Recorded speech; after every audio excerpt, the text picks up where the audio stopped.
What if you could reprogram your powerful subconscious mind to attract wealth, unshakable success, and inner fulfillment and happiness automatically? What if the real key to abundance in all areas of life isn't out there but buried deep in your subconscious? Every word you're about to hear is designed to rewire your brain for the life you've always dreamed of. Watch this every day to brainwash yourself for success and abundance. This is not your typical motivational video. This is a wake-up call for those who are ready to break through their limits and step into the life they truly deserve. If you're searching for true wealth, lasting success, and deep inner happiness, AID, then don't blink. Don't miss a single second. Because near the end of this video lies timeless wisdom success secrets that few have ever heard. That final part might just be the turning point in your life, if you have the patience to absorb it fully. And if you're ready to make a change, hit subscribe so you don't miss this journey of growth. Comment, "I'm ready for success and happiness" to mark the beginning of your transformation. And watch until the very end, because the real value lies in what you haven't heard yet. We're not here to entertain.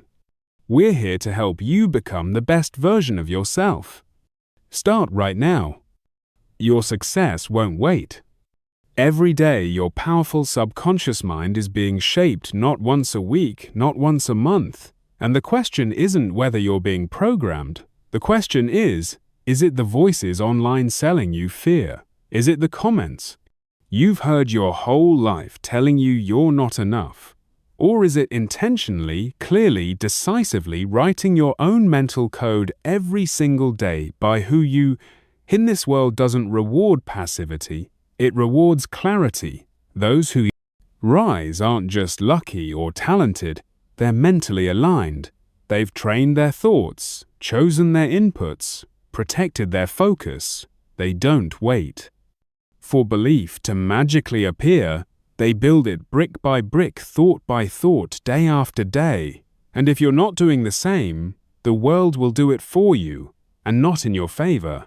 You have a powerful subconscious mind. You have a will. You have the right and the responsibility to decide what story plays in your head every morning, because that story becomes your habits, your energy, your identity, and eventually your life. So this episode isn't just another video. A daily ritual, a practice, a repowerful subconscious minder that unshakable success and inner fulfillment and abundance in all areas of life aren't found there. Conditioned repetition isn't boring. It's powerful when used with intention. It can rewire everything: your confidence, your standards, your actions, and your future. Every time you press play, you're choosing to wake up on your own. Terms you're choosing to return to what matters, to speak into your powerful subconscious mind, a better reality than the one the world is trying to sell you. So listen closely. Not once, not twice, but every day until your powerful subconscious mind stops resisting and starts believing you truly are already brainwashed. The only question is by whom. You don't need to wonder if your powerful subconscious mind is being programmed it already. The question is, who's doing the programming? Because whether you like it or not, your beliefs didn't just appear out of nowhere. They were fed to you by parents, teachers, media, social norms, failures, compliments, rejections, and over time, without noticing, those ideas became your inner script, your automatic thoughts, the quiet voice that shapes your confidence, your risks, your limits. But here's the truth that flips everything. Just because it's familiar doesn't mean it's yours. Most people live inside a mental script they didn't write. They think they're making choices, but really, they're just running on old code that says, play it safe, don't speak up, you're too much, you're not enough. And the longer you run that script, the more it feels like truth, but it's not truth, it's conditioning. It's brainwashing. And if you don't take ownership of it, it will quietly define your whole life. This is where Stoicism hits hard. The Stoics taught that we must reclaim control over our thoughts, not through force, but through awareness. Marcus Aurelius wrote, "The soul becomes dyed with the color of its thoughts." What he meant is simple. You become what? You allow to repeat in your powerful subconscious mind, and if you don't filter that repetition, you'll end up living someone else's narrative, not your own. So what does reclaiming your powerful subconscious mind look like in real life? It starts with awareness. You catch the autopilot voices, the ones that whisper, "You'll never make it," or "Who do you think you truly are?" You pause, you question them, you realize, this didn't come from me, it came from somewhere else. And that realization is step one in breaking the spell. Next comes intention. You don't just remove the toxic thoughts, you replace them. You program something better. Not fantasy, not empty affirmations, but conscious beliefs rooted in your vision, your standards, your truth. You say, "I fully am capable. I am building. I am willing to begin." And even if those thoughts feel foreign at first, you repeat them until they're no longer unfamiliar, until they become home. Because here's the truth. Repetition isn't manipulation when you choose it. It's freedom. It's how you rewrite years of mental noise and replace it with clarity. You can't control the world, but you can control the narrative playing in your head. And that narrative, it becomes your identity. So if you're not right, it, who is your life, reflects your dominant thoughts. Your identity follows your beliefs. And those beliefs are just thoughts you've rehearsed enough times that they started to feel real. So if you want a new reality, start with a new rehearsal. Not once, not someday, daily, like brushing your teeth.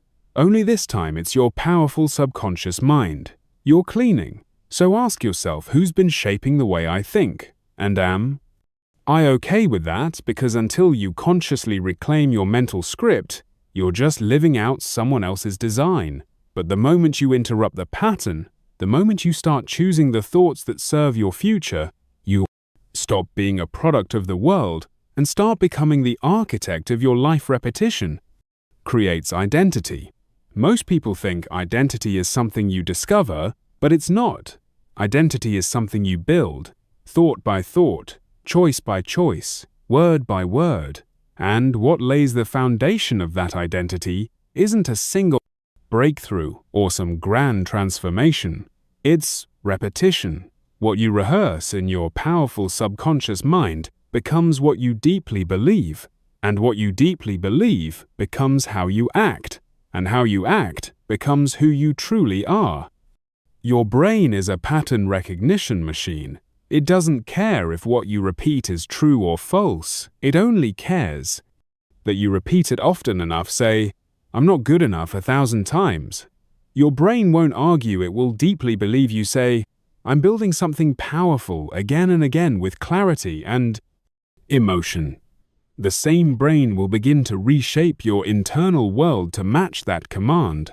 And the beautiful and terrifying truth is this: your identity is being programmed by what you allow to repeat. The Stoics understood this long before we had the science to explain it. Epictetus said, "You become what you give your attention to." It's not a metaphor.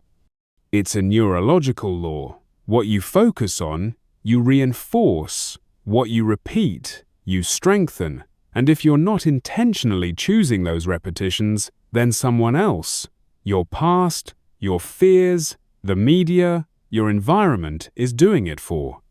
Let's take an example. Imagine someone who wakes up every day and tells themselves, "I'm lazy. I always mess things up. I'm stuck." That's not just self-talk, that's programming. Over time their behavior starts to reflect those messages.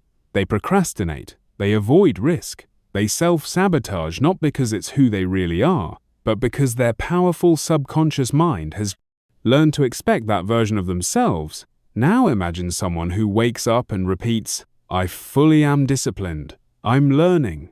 I move forward." Even if slowly, at first it may feel like a lie, but if they keep going, keep affirming, keep choosing, keep showing up, their actions begin to shift, their thoughts align with their goals. And that new identity, it doesn't come from a single motivational video, it comes from repetition. This is why you need to curate your inner vocabulary, like your life depends on it, because it does what you say to yourself in quiet moments when no one's around, is shaping your future more than any goal you write down.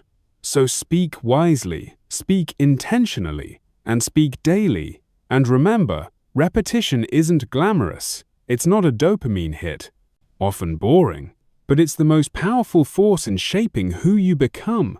Whether it's a Stoic meditation, a personal affirmation, a morning ritual, or a powerful subconscious mindset mantra, what matters is that it happens again and again until your powerful subconscious mind stops resisting and starts rewiring. So ask yourself, what thoughts am I repeating, and do they serve the future I want to build?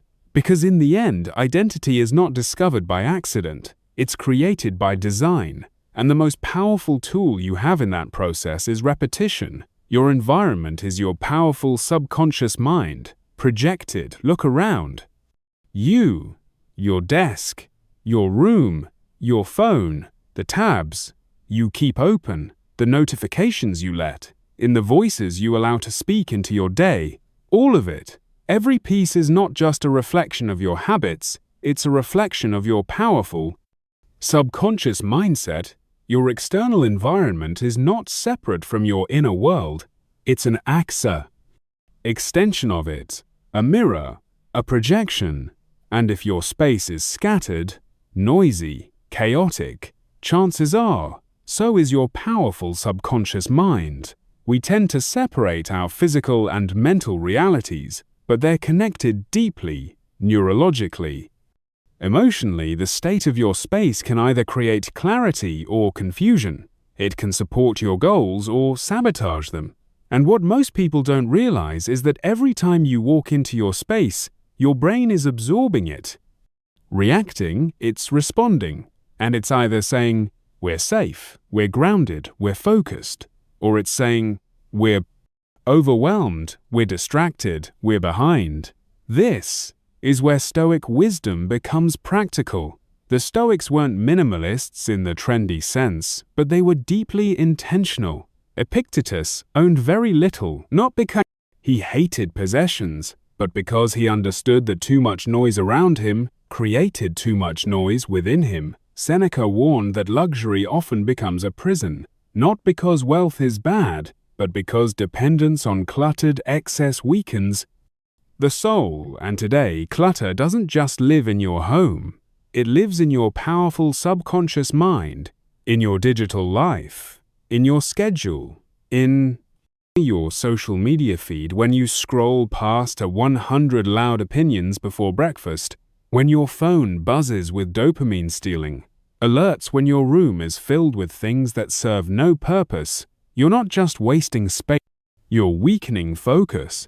You're training your brain to accept noise as normal. And then you wonder why you can't sit still, why you can't think clearly, why peace feels so far away. But the solution is within reach. Start with one thing: clean your space.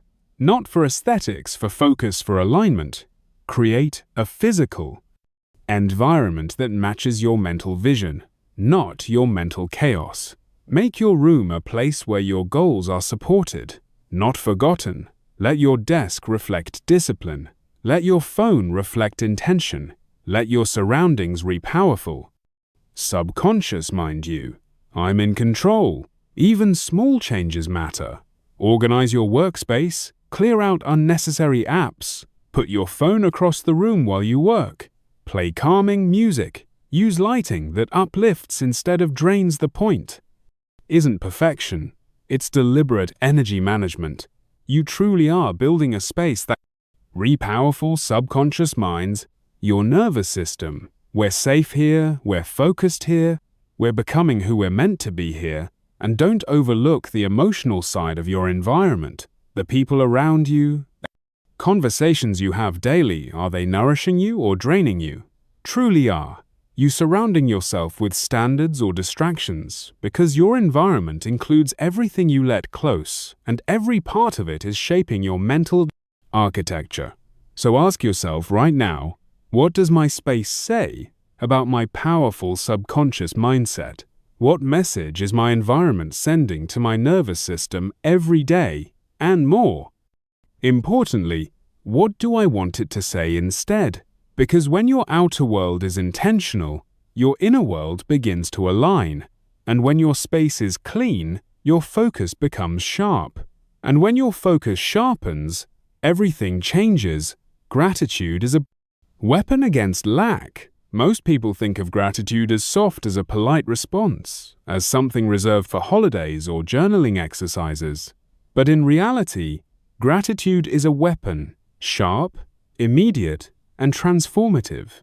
It cuts through fear, disarms comparison, it dismantles scarcity thinking at the root. And for your powerful subconscious mind, for your dopamine, for your sense of inner power, it's one of the most potent tools you'll ever have. Here's what happens when you live in a state of lack.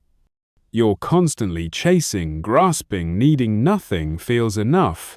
Your dopamine system becomes dysregulated, always searching for the next hit of approval, the next achievement, the next purchase to feel whole. You scroll, you compare, you reach, and still feel empty. Why? Because lack isn't just about money or status, it's a mental setting one that whispers, you don't have enough, you're not enough, you'll never be enough. That voice, if left unchecked, becomes your identity. But gratitude rewires that setting.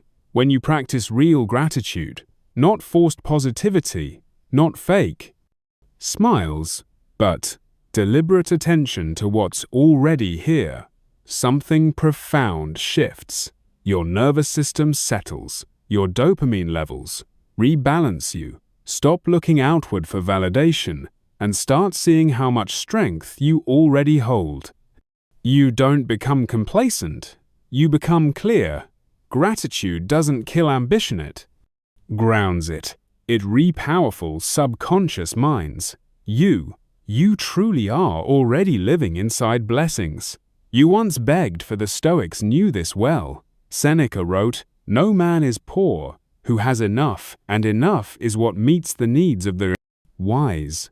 Gratitude was not optional. It was armor, a tool to guard the powerful subconscious mind from envy, from despair, from the endless hunger that makes peace impossible. They practiced negative visualization, imagining life without the things they had, not to scare themselves, but to awaken appreciation, to re-powerful subconscious mind themselves that what they already had was fragile, fleeting, and therefore priceless. Let's get practical. You want to train your powerful subconscious mind for abundance in all areas of life. Start noticing right now the breath you didn't earn, the food in your kitchen, the fact that you can hear these words, the relationships that hold you, the books you've read, the strength you've gained through pain. None of it is small. Your powerful subconscious mind might say that's not enough, but your soul knows better. And when you practice returning to gratitude, even in difficult seasons, you start seeing the abundance in all areas of life. Within the difficulty, that's a mental superpower you want to raise your baseline mood. Don't wait for a big event. Start a gratitude ritual. Morning or night, 5 minutes. Write down 3 things. Not vague, not generic. Be specific. I'm grateful for the silence before sunrise, for the fact that I didn't give up this week, for the smile from that stranger today. And don't just write them, feel them. Let your nervous system absorb the message. We are safe, we are full, we are blessed. Do this consistently, and you'll notice something strange. Your hunger for external validation softens your anxiety, loses its grip, and your goals, they become cleaner. Not about proving something, but about expressing something. So ask yourself, What am I grateful for that I've been overlooking? What beauty exists in my life that I've stopped noticing? And most importantly, what would abundance in all areas of life feel like if I deeply believed I already had it? Because when you anchor yourself in what you already have, you no longer chase unshakable success and inner fulfillment out of fear. You grow from a place of fullness, and that is real power. Curate your inputs like your life depends on it, because it does. Your powerful subconscious mind is not a trash can. It's not meant to absorb every voice, every trend, every notification, every headline, yet most of us treat it that way, scrolling, endlessly absorbing powerful, subconscious, mindless content, reacting to noise that doesn't serve us. And then we wonder why we feel anxious, scattered, and disconnected, why our motivation is gone, why we can't focus, think clearly, or feel excited about our goals. But here's the truth. What you feed your powerful subconscious mind becomes your default powerful subconscious mindset. You truly are not immune to your inputs. Just like the body becomes what it eats, the powerful subconscious mind becomes what it consumes. Watch negativity long enough, you'll start expecting it. Surround yourself with people who gossip, complain, or settle, and you'll start thinking that's normal. Follow people who constantly show off curated perfection, and you'll start doubting your own pace. And when that happens, you won't need enemies. Your thoughts will become your biggest obstacle. This is why mental curation is not self-help fluff. It's survival. The Stoics knew the importance of guarding the powerful subconscious mind. Epictetus said, "If someone tried to hand you poison, you would be angry. But if someone feeds your powerful subconscious mind poison you, swallow it with a smile." That's what most people do every day. They open the door to every thought, every piece of content, every low vibration opinion, and wonder why their powerful subconscious mind feels heavy. So, here's the invitation. Treat your powerful subconscious mind like sacred space. Curate it like you would a garden. Pull the weeds. Choose carefully what you allow in. Ask yourself, does this elevate me, or does it drain me? That's not being rigid, that's being intentional. Not everything completely deserves your attention. Not every voice completely deserves to live in your head, and not every message should become part of your internal dialogue. Start with the basics. Look at your social feed. Who are you following? Who are you letting speak to you every single day? You wouldn't invite someone into your home to insult you or lower your energy, but you let them into your powerful subconscious mind with every scroll. Unfollow anything that makes you feel small. Silence voices that promote fear. Follow people who challenge you to grow, who powerful subconscious mind, you of your strength, who speak the language of discipline, focus, and purpose, not outrage and distraction. Now expand beyond social media. What are you watching? What are you listening to? What conversations are you having regularly?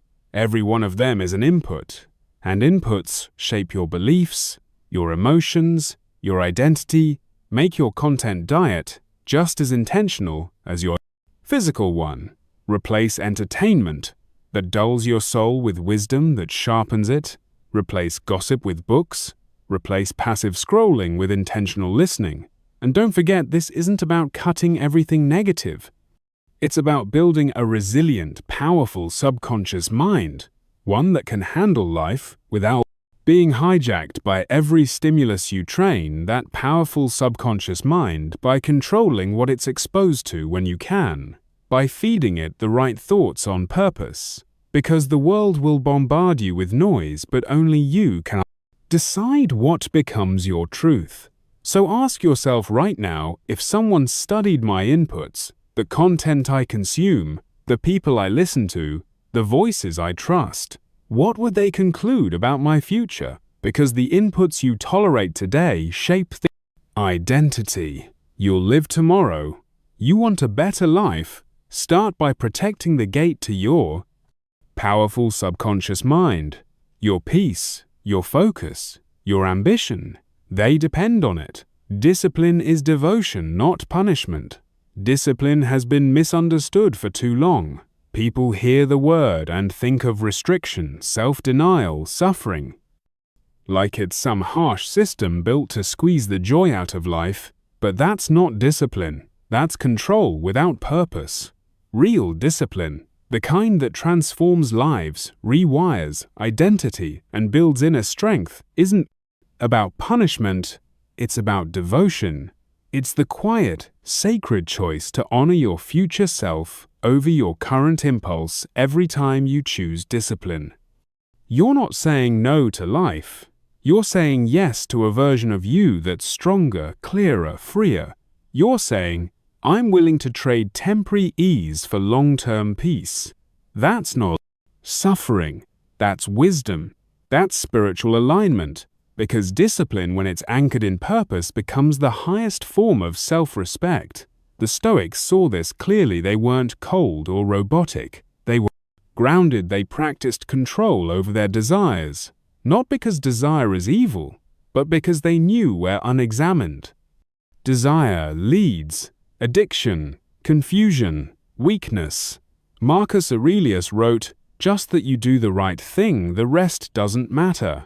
That's the essence of discipline, not doing what feels good, doing what is right, trusting that in doing so, your emotions will eventually follow your action. Let's take an example. Waking up early on the surface, it feels like discipline, the alarm, the cold floor, the resistance. But if you look deeper, it's devotion. It's saying the version of me who wakes up early is clearer, more focused, less reactive. I respect that. The version of me enough to get uncomfortable. Now, the same applies to workouts, healthy eating, saving money, building something when no one's watching. These aren't chores, they're declarations of love for your future. And what does this have to do with dopamine? Everything, because discipline creates structure, and structure reduces chaos when your brain knows what to expect. It stops panicking. It learns rhythm. It adapts to challenge over time those disciplined actions. Rewire your reward system. You start finding dopamine. Not in distractions, but in alignment. Not in escape, but in effort. You build motivation from the inside. Not from pressure or guilt, but from integrity.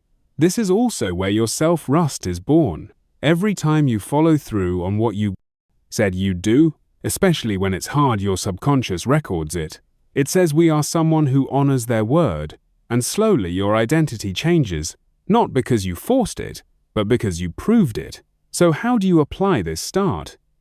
By redefining discipline in your own life. Don't use it as a weapon. Use it as worship, as loyalty to your highest potential. Create rituals that anchor you, morning routines, digital boundaries, time blocks, commitments to yourself. And when the voice of resistance rises, and it will powerful subconscious mind yourself. This is not punishment. This is protection. This is purpose. Ask yourself, what does my future self need from me today? Not what feels easiest, not what pleases others. What does the strongest, clearest, most focused version of me need, then do? That not because it's easy, but because it's sacred. Because discipline isn't a prison. It's a path, and the more you walk it, the more free you become. Speak your becoming into existence. Every word you speak is a seed, spoken out loud or whispered in your powerful subconscious mind. Your words don't just describe your life, they design it. Language is not neutral, it's formative. It shapes your beliefs, directs your focus, builds your identity. What you say, repeatedly, emotionally, and consistently, becomes the script your nervous system memorizes as truth.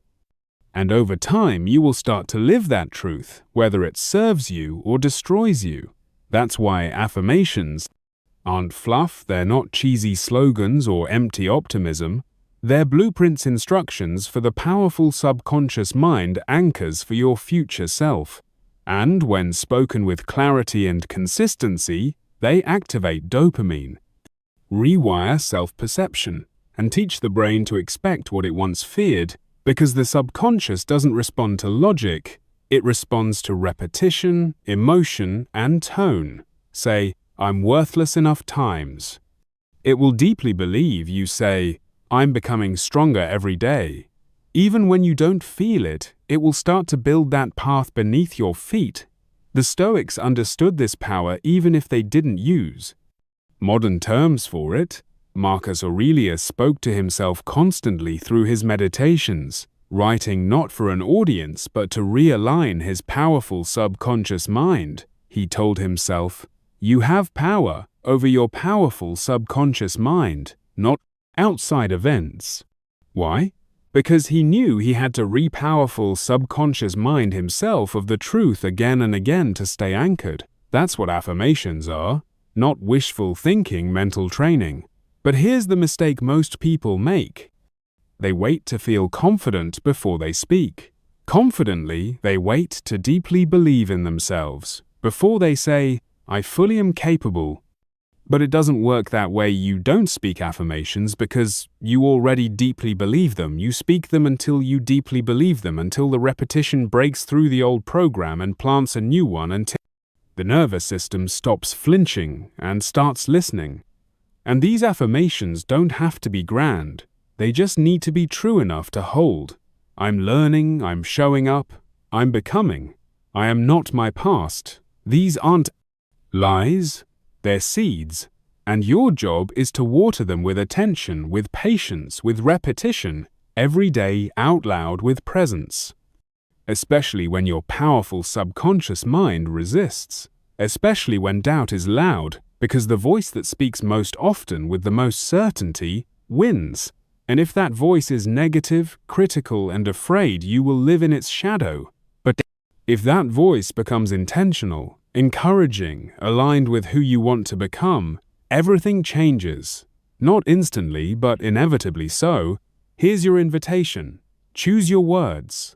Don't let them spill out unconsciously. Curate your inner language, like you're building a new home inside your powerful subconscious mind. Speak with clarity. Speak with conviction, even if your voice trembles. Especially then ask yourself, what does the future version of me sound like? What do they say to themselves every morning? What do they say when things go wrong?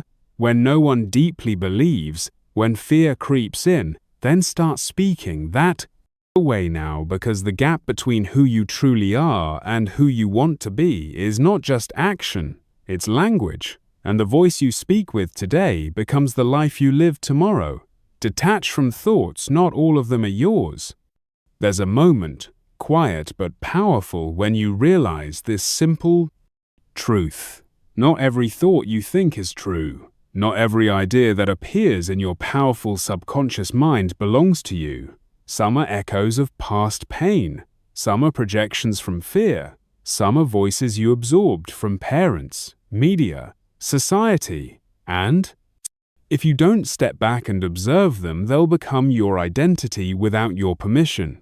The Stoics called this inner discipline, the practice of separating judgment from reality. Epictetus taught, it's not things that upset us, but our judgment of things. That means the chaos isn't out there, it's inside, and the solution isn't to control the world, it's to take back control of your interpretations. Your powerful subconscious mind is a receiver. It picks up signals from everywhere. Memories, conversations, insecurities, ideas. Some of these thoughts arrive with force. You're behind. You're not doing enough. What if it all falls apart? And the untrained, powerful subconscious mind deeply believes them, reacts to them, builds a story around them. But the trained, powerful subconscious mind, the Stoic, powerful subconscious mind, pauses it, says, that's just a thought. I don't have to absorb it. I can let it pass. Detachment doesn't mean numbness. It means choice. It means stepping back and saying, This voice doesn't align with the person I'm becoming, so I don't give it power. It's learning to identify when your powerful subconscious mind is spiraling and gently interrupting the loop. Not with force, not with shame, but with awareness. Think of your thoughts like clouds. They move across the sky of your powerful subconscious mind. Some are dark and heavy, some are light and passing. But you truly are not. The clouds, you truly are. The sky, you're the space behind it. All calm, wide, unchanging. That awareness alone changes everything. Because when you stop fusing with every thought, you stop being controlled by your emotions, you begin to see that just because something feels real doesn't mean it is real in practical terms. This means creating pauses when a negative thought appears. Don't react, don't argue, simply observe. Say to yourself, "That's interesting. Where did that come from?" This creates distance, and in that distance you reclaim power. You move from being in the storm to watching it pass from a safe place. This practice also boosts dopamine, not by forcing positivity, but by reducing unnecessary mental stress. When your powerful subconscious mind isn't constantly battling thoughts, it deeply believes are facts. It calms down your nervous system, finds space. Your motivation returns, not because everything is perfect, but because you're no longer drowning in internal noise. Make this part of your daily ritual. When a limiting thought arrives, pause, name it, and release it. No need to fight. Just say, "This isn't me. This is just programming," and move on. Anchor yourself in what you know to be true. You truly are more than your thoughts. So ask yourself, which thoughts have I accepted? Without questioning, which stories have I let run my life that maybe were never mine to begin with? Because the moment you detach from the noise, you begin to hear your real voice. That voice, it's clear, steady, focused, and it's always been there waiting for you to listen. Silence is a mental reset. We live in a world addicted to noise music in the background, notifications pinging podcasts on during every walk, news headlines flooding your feed, advice, opinions, algorithms, all of it constant, relentless numbing. And without even realizing it, your powerful subconscious mind becomes a container for other people's voices. Your thoughts stop feeling like yours. Your clarity fades, your focus scatters. You're awake, but you're no longer present. That's why silence is not emptiness. It's medicine, a reset, a detox, a return. It gives your nervous system space to breathe. It allows scattered thoughts to settle. It brings unconscious emotions to the surface so they can be acknowledged and released. Silence isn't something to fear. It's something to practice, because in a noisy world, silence becomes your most radical form of self-care. The Stoics knew this deeply. Marcus Aurelius wrote in his journal, "Not to impress, but to create inner stillness." He would retreat into himself during moments of chaos and powerful subconscious mind. His powerful subconscious mind, nowhere you can go, is more peaceful, more free of interruptions than your own soul. That wasn't philosophy, that was discipline, that was survival, and today you need that same discipline, because every notification is designed to hijack your attention. Every platform is built to train your brain away from stillness. And if you're not careful, you'll spend your entire day reacting instead of thinking, consuming instead of creating, existing instead of living. But silence interrupts that cycle when you take even 5 minutes to turn off the noise, to sit with your breath, your thoughts, yourself. Something profound happens. Your dopamine system begins to reset. Your overstimulated brain begins to soften. And instead of needing another hit of stimulation, you begin to feel calm, content, whole. This doesn't have to be complex. You don't need a monastery or meditation cushion. You need a moment, one moment in the morning, before you touch your phone, one moment before sleep, when you sit in the dark and listen to your own powerful subconscious mind, one walk without headphones, one meal without a screen. These moments seem small, but they carry weight. They carry presence. And presence is where peace lives. And in silence, you also start to hear things again. Your own intuition, your own boundaries, your own truth, things that have been buried under noise for far too long. This is not withdrawal, it's return to center, to clarity, to power. So ask yourself, where in my day can I create space for silence? Where have I confused stimulation with peace? What am I running from that silence could help me face and release because noise distracts, but silence integrates.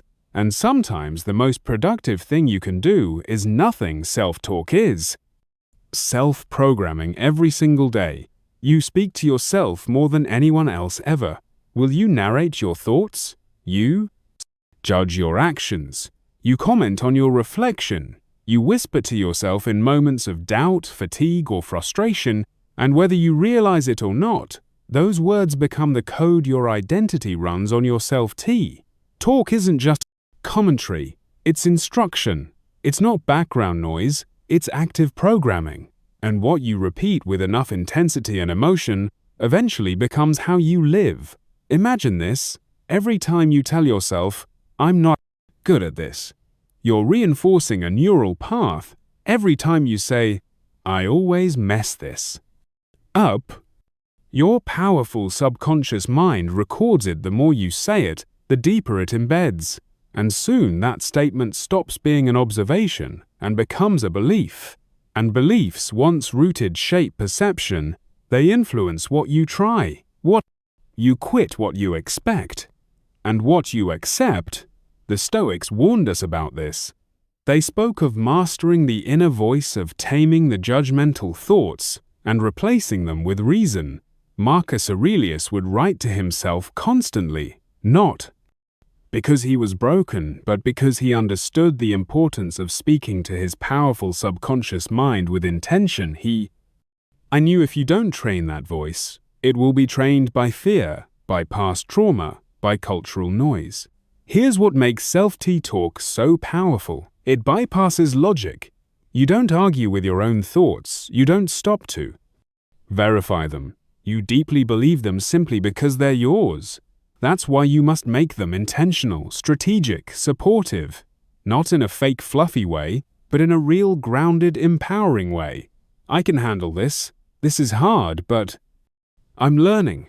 I've failed before and I grew. These aren't affirmations. They're mental nutrition. Let's go deeper. Self-talk also affects your physiology. When you speak to yourself with criticism, your body tightens, your cortisol rises, your decision-making worsens. But when you use encouraging, rational language, your system calms, your creativity returns, your dopamine begins to flow again. You don't just feel better, you perform better. So how do you apply this? Start by listening, really listening. Catch the voice in the background when you're frustrated, when you make a mistake, when you're tired. What tone does it use? Would you speak to a child that way? Would you speak to a friend that way? And if not, why is it okay to speak to yourself that way? Then begin the retraining, not by force, not by denial, but by redirecting. When the voice says, "You're not enough," you respond, "That thought doesn't serve me anymore." When it says, "You're behind," you counter with, "I'm growing at my pace," and that's enough. You interrupt the old script, and with repetition, your nervous system begins to deeply believe the new one. This is how you build inner strength, not just through action, but through language, because the voice you speak with inside becomes the world you walk in outside. So ask yourself, what tone does my inner voice use? Am I programming myself for resilience or for fear? And what new script do I need to begin repeating starting today? Because you don't rise above self-T talk, you rise through it. Move your body to clear your powerful subconscious mind. Your body is not separate from your powerful subconscious mind. It is your powerful subconscious mind, expressed physically. And when you're powerful, subconscious mind feels foggy, stuck, or overwhelmed, your first instinct might be to think harder, push harder, scroll more, or sit and figure it out. But the body knows a secret. Your powerful subconscious mind often forgets. Clarity doesn't always come through thinking. Sometimes it comes through moving. Movement is medicine, not just for your muscles, for your brain, your emotions, your nervous system. Every time you move your body, even gently, you activate neurotransmitters like dopamine, serotonin, and endorphins. You shift your state. You shake off stagnation. You create space inside your chest. Where pressure once lived, you realign, you return. And this doesn't mean going to gym every day or running 5 miles before sunrise. The kind of movement that resets your powerful subconscious mind is often simple: a 10-minute walk in silence, a stretch in your room, a few deep breaths while you roll your shoulders. When you move with intention, not punishment, your body becomes a tuning fork. It vibrates out stress. It grounds your thoughts. It gives your powerful subconscious mind something solid to follow. The Stoics valued motion not for aesthetics but for alignment. Cleanthes, one of the early Stoics, literally worked as a water carrier at night to support his philosophy studies. For him, physical labor wasn't separate from clarity. It was clarity, the act of moving, sweating, lifting, walking. It brought the powerful subconscious mind into the present. It re-powerful subconscious minded him. I fully am capable. I am resilient. I am real. Today, movement is often replaced with sitting screens, thinking without action, and it's no wonder we feel stuck. Energy that doesn't move becomes anxiety. Thoughts that don't release become pressure, and pressure over time becomes paralysis. But movement breaks that cycle. Even a slow walk taken deliberately teaches your brain. We are not stuck. We are in motion. It teaches your emotions. You're allowed to shift. It teaches your nervous system. You're not in danger. You're in control. And that sense of control, that reconnection with your body, is where peace begins. So if you're feeling overwhelmed, undermotivated, or lost in overthinking, don't sit deeper into the fog. Stand up, move, shake it off, stretch your spine, walk slowly, breathe deeply, let motion replace rumination. Let your body become the re-powerful subconscious minder that you truly are. Still here, still able, still grounded. You don't need a plan. You don't need perfection. You just need to start, because stagnation breeds chaos. But motion realigns powerful subconscious mind and spirit. Ask yourself, when was the last time I moved, not to burn calories, but to clear my head? What kind of movement does my body crave today? What would shift in my powerful subconscious mind if I simply let my body lead? Because clarity is not always found in silence. Sometimes it's found in motion. Walk, stretch, breathe, reboot. Identity is a practice, not a discovery. Most people spend their lives waiting to find themselves.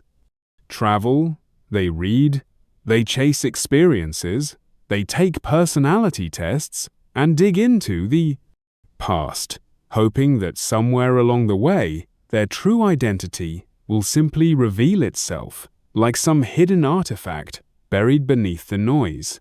But what if that entire approach is backwards? What if identity isn't something you find, but something you practice? Who you truly are isn't discovered in a single moment. It's sculpted by the thoughts you repeat, the habits you choose, the standards you uphold when no one's watching. It's built day by day, action by action, decision by decision. Your identity is not fixed, it's fluid. And every small choice you make is either reinforcing who you've been or who you're becoming. The Stoics knew this long before modern psychology. They didn't speak of identity in abstract terms. They spoke of virtue, practice, daily courage, wisdom, discipline, justice, not as labels but as acts. Marcus Aurelius didn't write, "I'm a strong man." He wrote about doing what was strong. He didn't say, "I'm wise." He asked himself, was that the rational response? Because he understood identity isn't a description, it's a behavior repeated until it becomes real. And this changes everything. It means you're not trapped by your past. You're not stuck with the labels others gave. You don't have to wait until you feel ready to become a new version of yourself. You just have to start practicing what that version of you would do right now. Speak how they would speak. Walk how they would walk. Decide like they would decide, not to fake it, but to train your system into alignment with who you want to be. This is also why dopamine matters every time you follow through on one of those aligned actions. Every time you practice instead of just daydream, your brain rewards you. It says, yes, more of this. And suddenly, your nervous system starts to expect progress. Confidence begins to feel normal. Motivation returns not because you had a breakthrough, but because you kept showing up with intention. Let's say you want to be someone who's disciplined. Don't wait to feel like a disciplined person. Just do one small thing that a disciplined person would do today, then do it again tomorrow soon.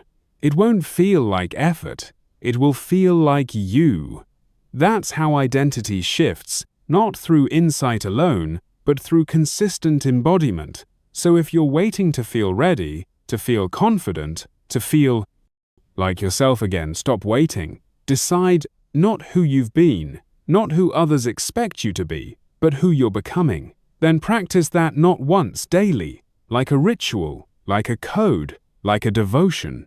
Because identity isn't something you find, it's something you build, and with every repeated act of alignment, you carve it deeper until the world no longer needs to deeply believe it, because you already do. You don't need permission to change the script.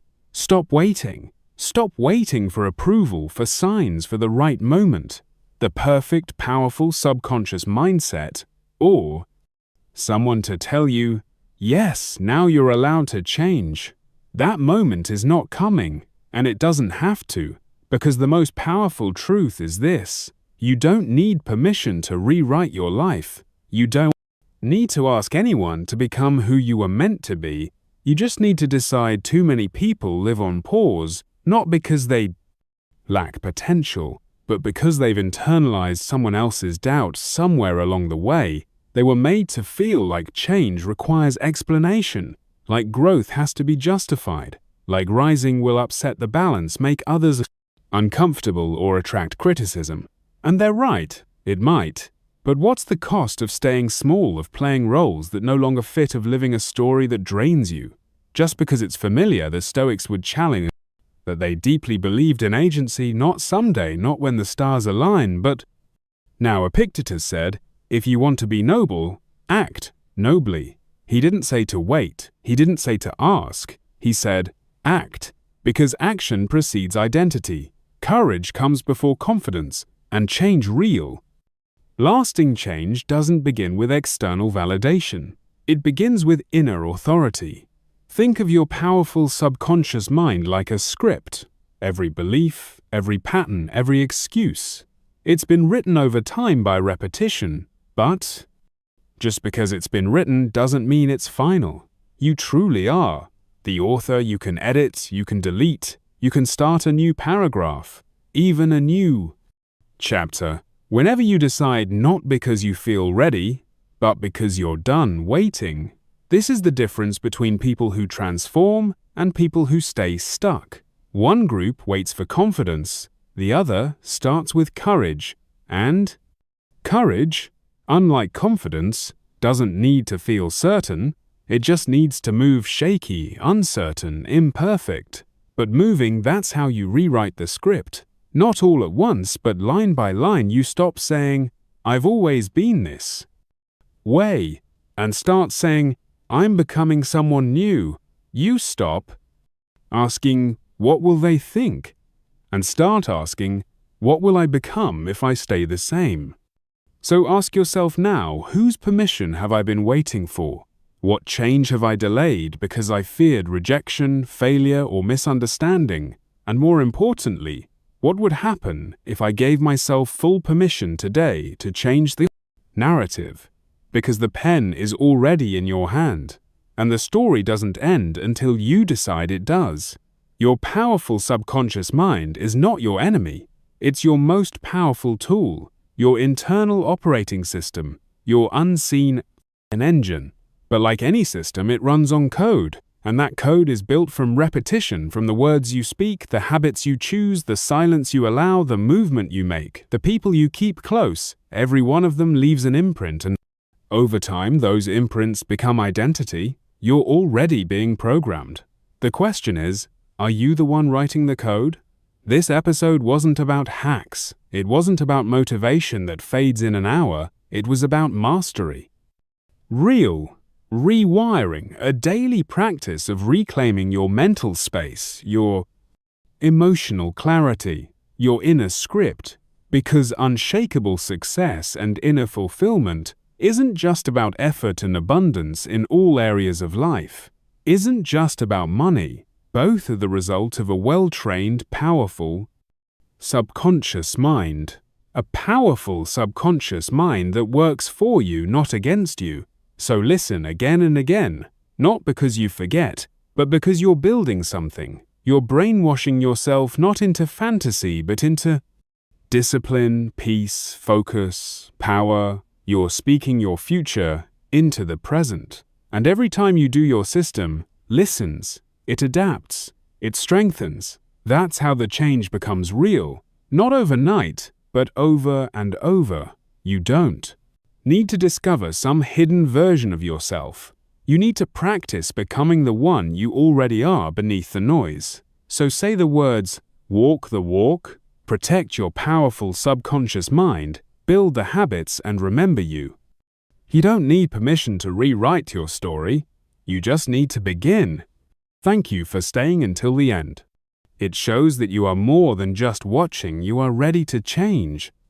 If today's message resonates with you, let it be the first step, because the journey of personal growth doesn't end here. Keep listening for the next videos. Each video is a building block for your inner strength, success, and peace. Don't stop. Don't back down. Thank you for choosing to invest in your mind. Keep going deeper, higher, and stronger. Subscribe, turn on the bell, and see you in the next video. You deserve the best version of yourself.